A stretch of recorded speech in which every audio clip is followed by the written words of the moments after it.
Hello everyone, welcome back.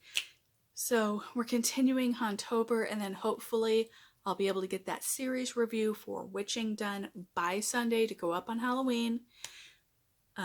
If I can do that, then we'll end Hauntober on a more fun note.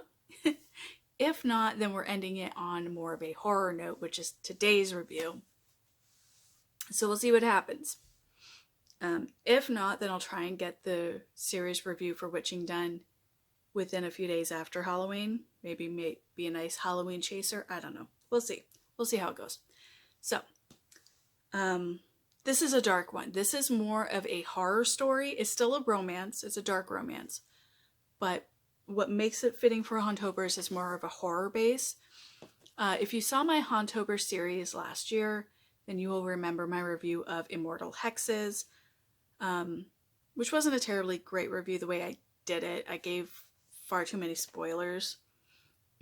I might go back and redo it eventually, but we'll see. But I'm digressing. But it's like, this story is like that level of dark.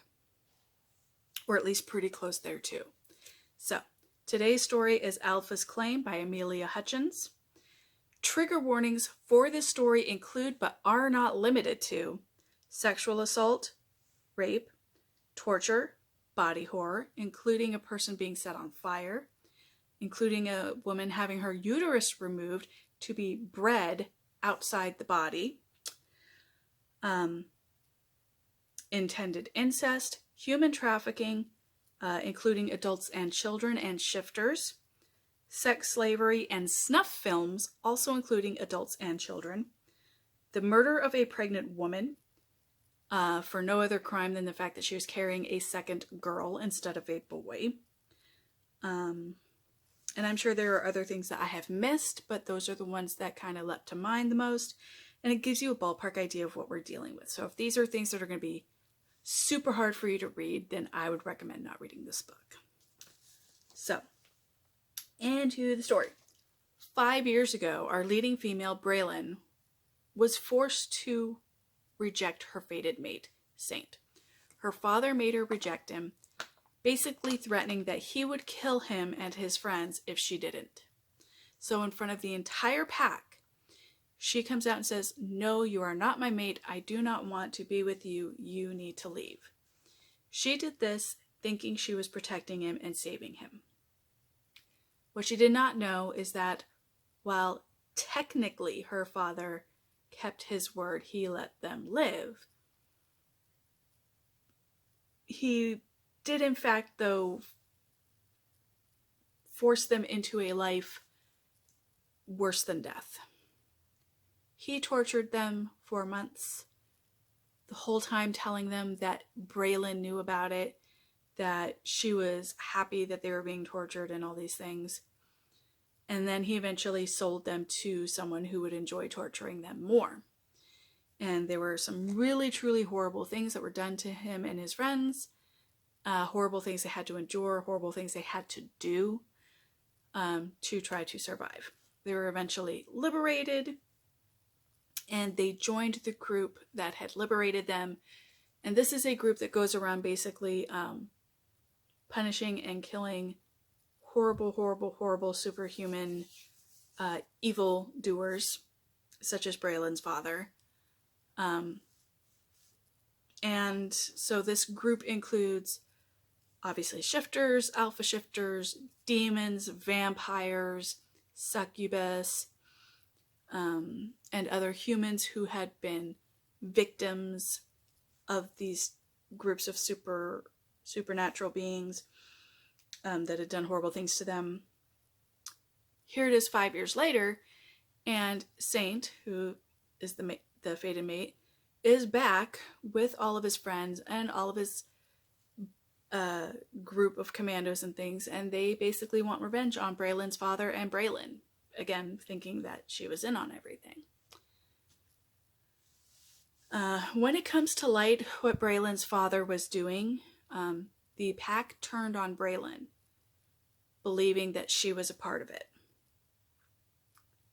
And it got to the point where she was so isolated and so stigmatized by everybody within her own pack that she had done everything she could to protect them, that she basically ended up leaving. While they were working on trying to find Braelyn, one of the commandos had gotten a lead on a Jane Doe that he had been following for years. A lot of the torture videos and snuff films had been uploaded onto the internet. I think it was the dark web, but I could be wrong. And the leading commando, who was the one who rescued Saint and his friends, had been following the torture of a young girl from the age of 8 on for about 15 years or so. And she was a big reason why he was working so hard to try and take down Braelyn's father, because he knew that Braelyn's father was the one doing this. So they found another video that had been unseen by anyone else. It had not been uploaded to the internet. It was found randomly somehow. And this is when they find out that the person who received the worst torture from Braelyn's father was Braelyn. And she did it to protect her people, which makes her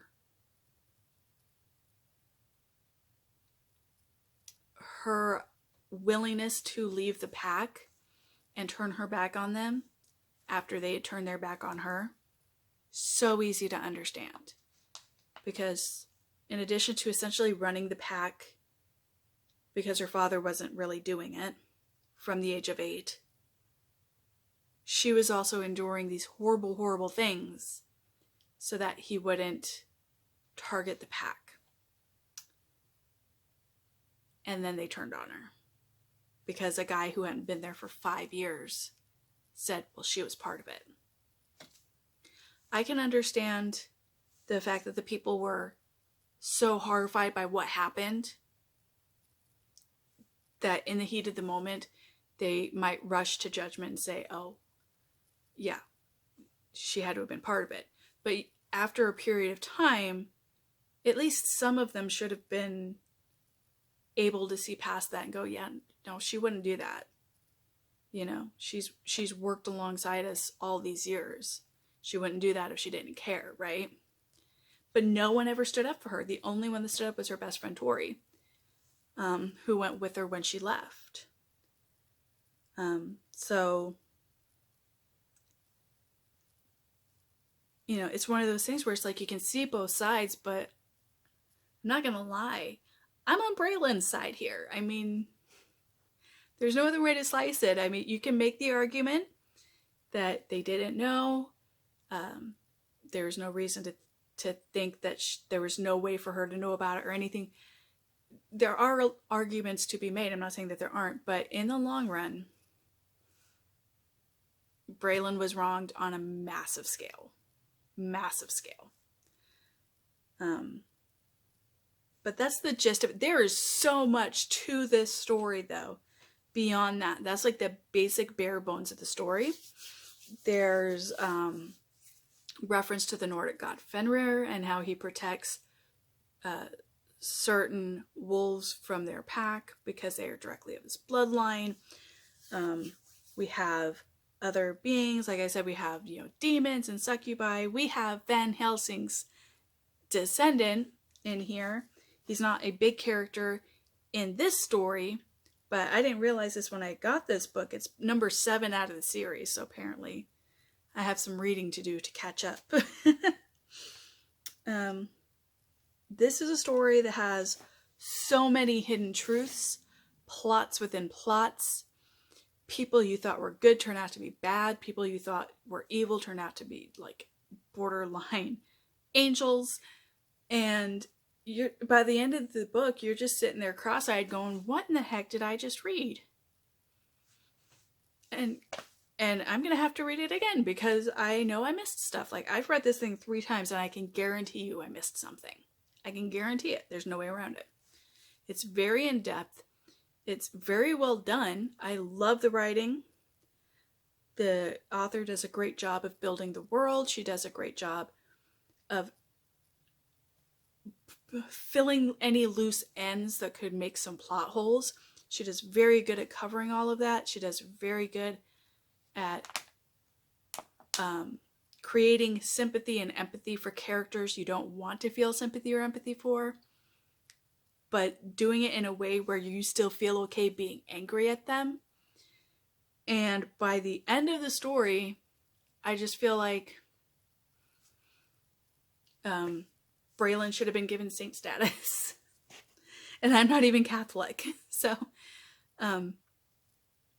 as you know, I am trying really hard to stay away from doing, not really hard, but I'm shifting away from doing a star rating system, simply because I don't really take into account like grammar and spelling and all of those things. So I don't feel like I would be a fair person to do that with, because I'm not taking everything into account.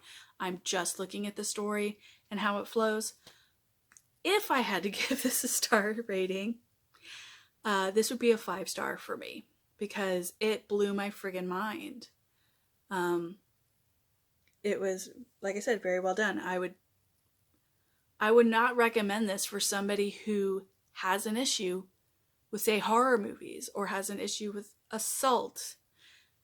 If you are very tender-hearted, or you get very upset or scared easily, I do not recommend this book. If you like dark romance, if you can get through a dark romance for a good payday at the end, or a really good, well-told story, then I definitely do recommend this. This is very, I don't know what else to say. It's just a very good story. It's very well done. The characters are fleshed out. All of the characters have their own personalities and they mesh well. And I'll probably read it again just for shits and giggles. Even though it's not a shits and giggles type of book, but that's okay. So yeah, there we go. Wouldn't recommend it for those who are tender-hearted. Would recommend it for people like me who can get through some sick stuff as long as it's going to have a happy ending. So I hope you like this review. Let me know in the comments down below what you thought of the story, if you've read it, or if this review helped you to figure out if you want to read it or not. I look forward to seeing you all at the next review. See you all then. Bye-bye.